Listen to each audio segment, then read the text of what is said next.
गोवा में कितने हो गए? तेलंगाना में 11 है। चेन्नई में भी इतने ही हो गए ऑक्सीजन की कमी की वजह से। उत्तर प्रदेश में यही चल रहा है। बिहार की भी खबरें हैं। ऑक्सीजन की आज भी जिस तरह से शॉर्टेज है पूरे देश में, इसीलिए सुप्रीम कोर्ट ने एक नेशनल टास्क फोर्स को बनाया है और अब ये काम नेशनल टास्क फोर्स ने शुरू भी किया है। लेकिन बीच में जो लोगों की जानें जा रही है वो बहुत ही चिंता की और गंभीर विषय है। ऑक्सीजन की बात अगर करें तो महाराष्ट्र में भी कुछ दिनों तक ऑक्सीजन की शॉर्टेज थी, लेकिन सरकार ने बहुत कंट्रोल कर लिया।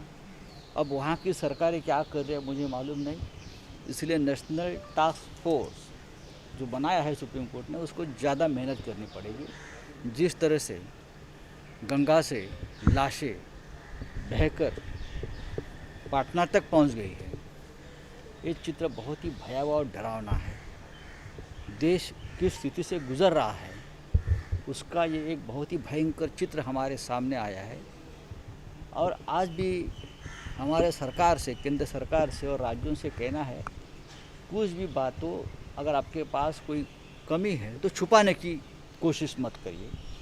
हम एक दूसरे को मदद करेंगे, एक दूसरे के लोगों की जान बचाने की कोशिश करेंगे।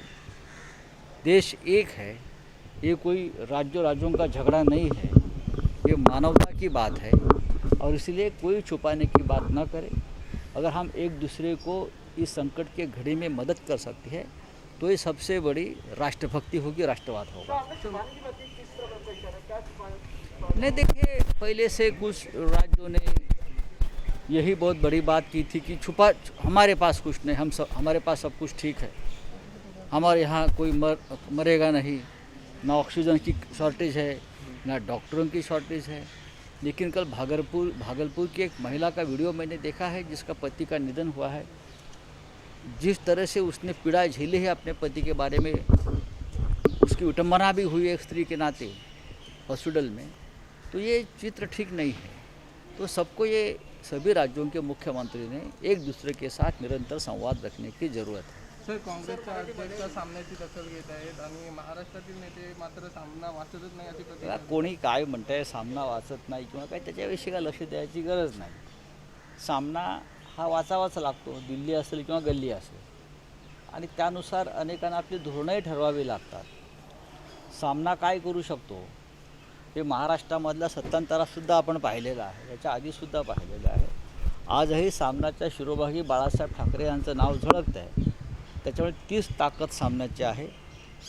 काँग्रेसच्या पराभवाबाबत जे प्रश्न सामनानं उपस्थित केले होते ते एका पोटतिडकीने केले होते की काँग्रेस हा एक राष्ट्रीय पक्ष आहे, स्वातंत्र्य लढ्यात मोठं योगदान असलेला पक्ष आहे आणि त्या पक्षावरती ही वेळ यावी अशा प्रकारे या संदर्भात काही प्रश्न निर्माण केले. तेच प्रश्न सोनिया गांधी, ज्या काँग्रेसच्या सध्याच्या अध्यक्ष आहेत, त्यांनी काँग्रेस वर्किंग कमिटीच्या बैठकीमध्ये सुद्धा आसाम आणि केरळला आपण सत्ता का स्थापन करू शकले नाही, हेच प्रश्न सोनिया गांधींनी उपस्थित केले, जे सामनाने केले होते. पश्चिम बंगाल किंवा तामिळनाडू सोडून द्या, पण आसाम आणि केरळमध्ये काँग्रेसला सरकार स्थापन करण्यासारखी परिस्थिती असतानाही ते होऊ शकलं नाही. ही एक वेदना आहे सगळ्यांची. आणि सोनिया गांधीने सुद्धा जे सामनाने उपस्थित केलेले विषय आहेत तेच निर्माण केलेले आहेत. त्याच्यामुळे महाराष्ट्रात कोण काय बोलते त्यापेक्षा राष्ट्रीय प्रश्नावरती राष्ट्रीय नेते काय बोलतात याच्याकडे आमचं लक्ष आहे. राजधर्म हा शब्द आता पुन्हा चर्चेत आहे, कारण की काल सोनिया गांधींनी त्यांची मीटिंग होती त्यामध्ये म्हणाले की केंद्र सरकारने राजधर्म पाळला. आपलं काय म्हणतं? राजधर्म की बात तो हमेशा ही देश में महाभारत काल से होती आई है. महाभारत, रामायण देश की परंपरा, संस्कार और संस्कृति है.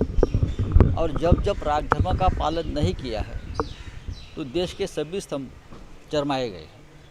आज भी अगर राजधर्म का पालन हम नहीं करते हैं तो ज़रूर देश के अस्तित्व को खतरा निर्माण हो जाएगा. धन्यवाद.